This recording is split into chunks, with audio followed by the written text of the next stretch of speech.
Can you hear me? Okay, perfect. Okay, so hi everyone, and thank you for coming to my talk. Today I want to talk about a dream, a childhood dream that started about a decade ago. That dream was to be able to deliver Coke cans from the fridge to the couch without having anything to do with an autonomous drone. Along the way, I developed a 3D ultrasonic sensor that I discovered could have many other implications and use cases. One of them could be to be able to kill mosquitoes with a drone directly by ramming into them and cutting them into propellers. Perfect. So first, I will talk about 3D phased array theory. Then I'll talk about the practical electronics of ultrasonic phased arrays. And then I will try to talk about target recognition with microdoppler processing. That's the first drone I built around a decade ago. It used a carbon fiber frame, and there was a teensy microcontroller in which I coded a custom flight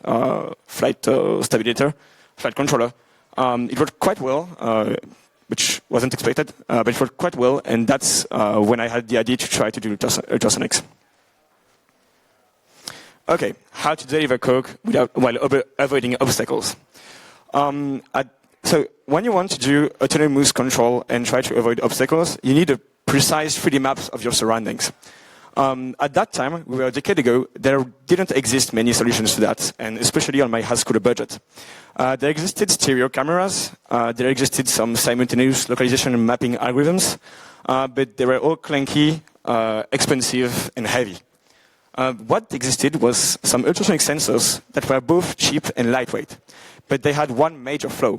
They were only one-dimensional, which is you could only get a distance to the nearest object without knowing the angle from which that object was. So this is how this sensor works. You send out a pulse, an ultrasonic pulse at 40 kilohertz through transmitters. Then the transmitter emits some sound wave, which bounces off the first object in front of it. And you get back on the receiver a waveform that corresponds to the energyscape of your environment. Now, okay, how do we take that sensor and build something that is able to locate these echoes in 3D? We use what's called a phased array. Now, I will go over the theory and try to find some intuitive explanation. It works like this. You have, do that. You have an ultrasonic emitter, which emits a wave. It bounces off on the nearest object. After it bounces on the object, it's picked up by an array of microphones. These are microphones over here. And the funny thing is, the distance, there is a time delay between when the last receiver receives the sound and when the first receiver receives the sound. And we can compute that time delay through this trigonometric equation. What you just have to remember is that it is proportional to the index of the microphones. So the more you advance through the array, the later the sound wave comes to the microphone. If you put that in equation term, we have this equation, which is the signal taken at time t and through microphone k. So k is the index over there, and time is this one. If we expand it, we get this expression. And the funny thing about that expression is that it's a sine wave of both time, well, it's a sine function of both time and of the microphone index, index. Which means that if we do a Fourier transform over time, like you would usually do to find the frequencies in a signal, if you do that Fourier transform, you get back the frequency, the temporal frequency. Now, if you do that Fourier transform, a discrete Fourier transform along this dimension of the array, you get this quantity, and this quantity encodes the angle tan of theta, which is the angle from which the sound was coming from. So by knowing some properties about the Fourier transform and about our typical DSP, we can deduce some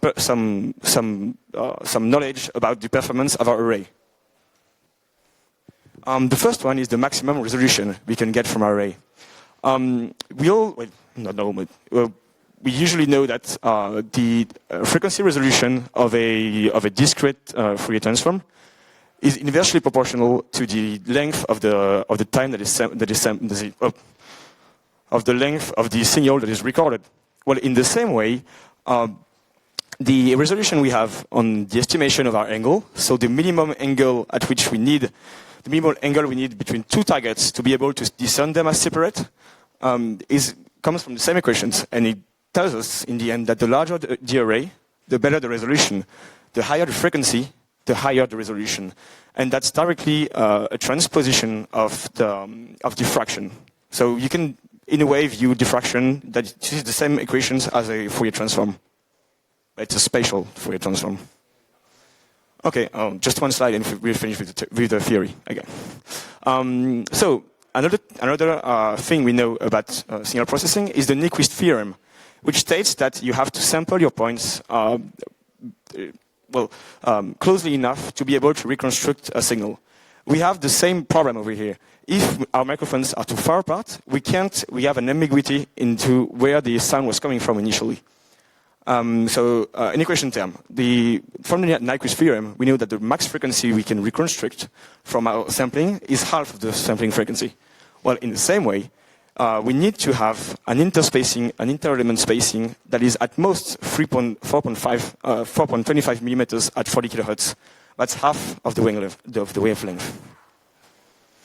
Now there's a last property we can get, which is that the principle of reciprocity. What it states basically is that everything we talked about receive side beamforming and trying to estimate the angle at which the sound was coming from, we can create with an array of transmitters a sound wave that is only sent to a very specific direction. It's what they use in parametric speakers. And it's the way I built my very first sonar a few years ago. What it did is that it used a Toussaint microcontroller to generate some phase-shifted waveforms, which went through an array of high-voltage shift registers, which then controlled an array of 100 ultrasonic transmitters. And you can see over there that it did that beam pattern. And the problem with these ultrasonic transmitters, they are piezo ones, the one that you typically see, is that they are too large. They are larger than half of the wavelength, the problem we had later. So in the same way that when you don't respect the Nyquist theorem, you get some side lobes that come, you get some grading lobes that appear out of nowhere. Here, we get some grading lobes that come out of nowhere inside of our transmission pattern. It's really the duality between the Fourier transform and beamforming. And the way I solved this was to use a directional receiver, because the directional receiver just reduces the ambiguity, because it only looks the sound in the direction in which the main lobe is. And that allowed me to build my very first 3D sonar on a budget less than $100, which is quite good. This is the...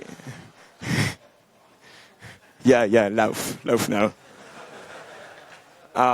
So on top over here, you see the Toussaint microcontroller, which sends out all the signals to the shift registers, high voltage shift registers, which then power the 100 ultrasonic transmitters over here.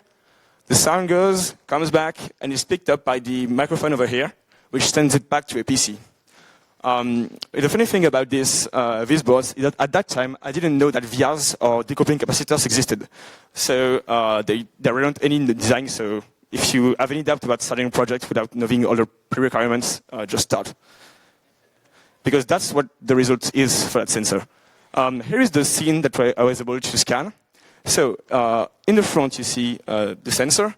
In the first row, there's a bird, and then there's a wall behind. And in the end, the sensor is in red, so just for knowing where it is. In blue, there's the bird, which is reconstructed from these directional echoes. And over there is the wall in the end. So we were able to get some pretty fine 3D scans of our environment, which are at least good enough for obstacle avoidance. I mean, we see what the objects are, which is enough. But the only problem with that sensor is that because we do transmit side beamforming, we have to wait. Each time we sample a specific direction, we have to wait for all echoes to come back. And that takes some time. That takes at least 20 milliseconds in that situation. When you have 4,000 points like this, that means you have at least 30 seconds of waiting time before you can generate an image. Maybe could we do a bit better? And that's what I did with my second sonar. Now, the key to solving all of my problems were these PDM microphones. They are digital microphones. They're extremely cheap, 50 cents. And they produce a digital output, so I don't have to dabble with analog electronics, which is a bit hard to use. They're small, so they solve the spacing issue, and they use pulse density modulation to retransmit the signal that they sample. That's the reason why they are cheap. The PDM modulation works like this. There's a data line which is output at almost 5 megahertz, and the probability of that data line being 1 is proportional to the signal being sampled. So when the signal is close to 0, the probability is like 50-50, and when the signal is very high, the probability is like 90-10. So that's how we modulate the signal. With this, I was able to build a sensor that used an FPGA for the processing. So the catch with these sensors, they're extremely cheap, but they have an horrible noise shape when you look over the band of interest. Here you can see the first peak is the real signal that we're interested in, and then there's all this noise, which is like 100 dB of noise that you have to filter out. The way I did this was I composed 2 filters. The first one is just a multiplication by a complex coefficient, which does IQ demodulation. So the signal that is at 40 kilohertz goes back to 0. The second thing I then used was a bandpass filter. It's the blue one you get over here, and its response is over here. So it's a 2,000 taps filter, and well. Something interesting is that to compose 2 filters when you're doing downsampling also in the same operation, you just have to multiply the coefficients. So the 2 waveforms over here are the complex sinusoid at 40 kilohertz, and the blue over here is the bandpass filter that averages over a very large window. And also a good thing with PDM microphones is that because the output is 1 bit, you just have to multiply by a 1-bit coefficient, which makes it extremely efficient. This is the first sonar I was able to build with that sensor. It's got 25 microphones over here and 4 emitters. I used a Nightshade 3 Arctic 7 dev board, which worked quite well also.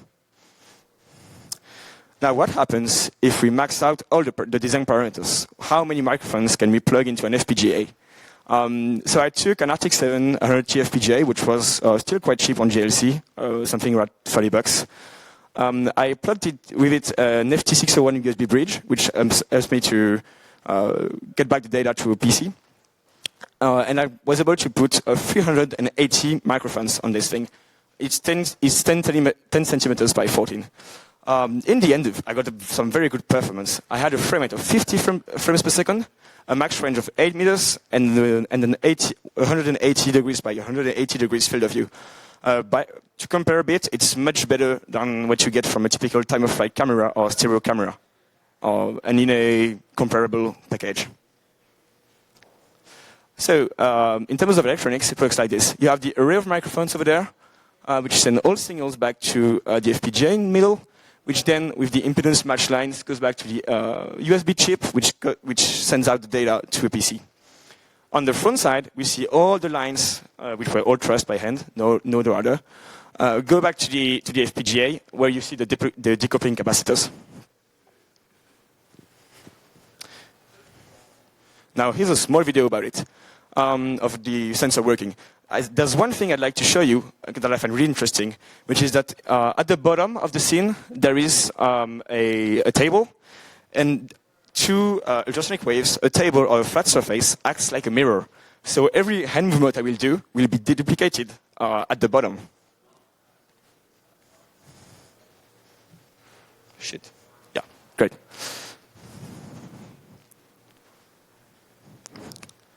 So yeah, bottom left, the 3D scan, and me on top. It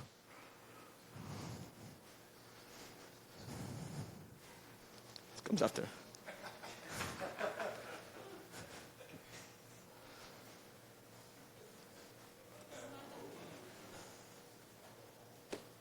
So yeah, it can pick up quite small objects and with a good frame rate.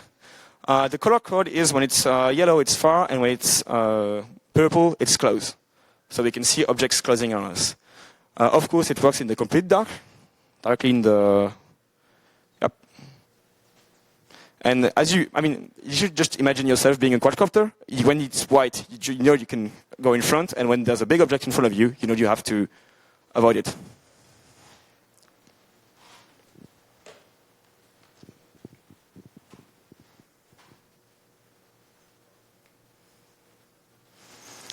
And with the 180 degrees field of view, we can see both the ceiling and the floor at the same time. So that's a very powerful sensor.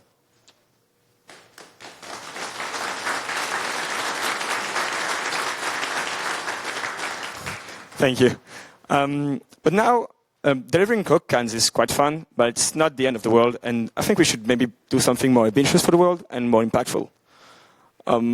It turns out that mosquitoes kill more than 1 million people per year. It's the animal that kills the most humans per year. And one of the things I was thinking about at that time was that, this sensor is also able to do Doppler processing. We can know the objects at which, the speed at which objects are coming in or away from us.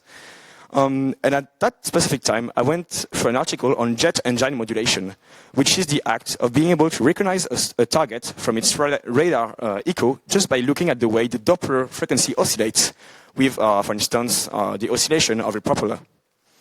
And I thought, maybe we can do that. Maybe we could do non-cooperative target recognition on mosquitoes. But that led me to another question. What would be the most efficient way to kill mosquitoes once we have a lock on them? And the most cost-efficient thing I found was to directly kill them with a drone. The reason for this, it sounds fun, but the reason for this is that drones can be very small. You've seen there was a guy who was making them fly around the conference. Drones are extremely small. They're extremely cheap. We're talking hundreds of dollars, and they go very fast.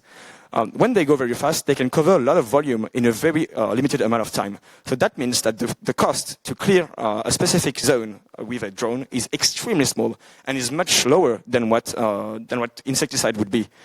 And at the same time, insecticide is very bad for the environment. So yeah, we decided to try to do this. Now, how do we do target recognition?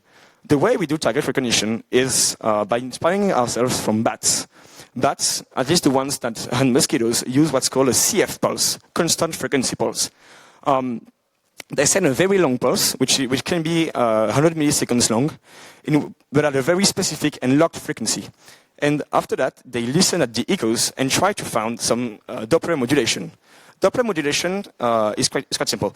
You have wings, which beat at around 600 hertz, and so go from an instantaneous speed of like 3 meters per second in one sense to 3 meters per second in the other direction. So when you look at it, you get this. That's the microdoppler signature of a wasp. As you can see, each time the wing beat flips, each time there's a wing beat, we have a blimp at a higher frequency, and then we got a blimp at the other frequency. And that's how we're able to see wasps directly in the dark and to recognize them from sonar echoes. What you can see over there is this, the echo is quite wideband, especially when we compare it to the ones of housefly. A housefly has much smaller wings. So the instantaneous speed at the end of the wing beat is much lower. So it's much narrower in frequency. A mosquito. This is a mosquito imaged at 2 or 3 meters, so our sensor is very powerful. We can detect them at very long range. Mosquito is even smaller. There's not much microdoppler. There's not much wideband. But that's how we are able to identify the species and recognize and track our target. Now, this sensor has many other use cases. We could detect in passive mode some air leaks which have echoes in the ultrasonic range. We can do an acoustic camera with it to spot things that are not working well. We can monitor industrial processes, try to find, do motion detection in an anonymous way. We could build navigation systems for Doppler processing. There's a ton of things we can do with it, which is the reason why we've decided to open source it. So the hardware, the firmware, and the software can be found over there on this GitHub link. And we have chosen to sell it. So the development kits are at a price which is quite affordable, especially when you get the pre-order. The reason for this is the fabs have a minimum order of quantity, and we have to go further than that to be able to have that price. So yeah, thanks everyone for coming and for listening to me.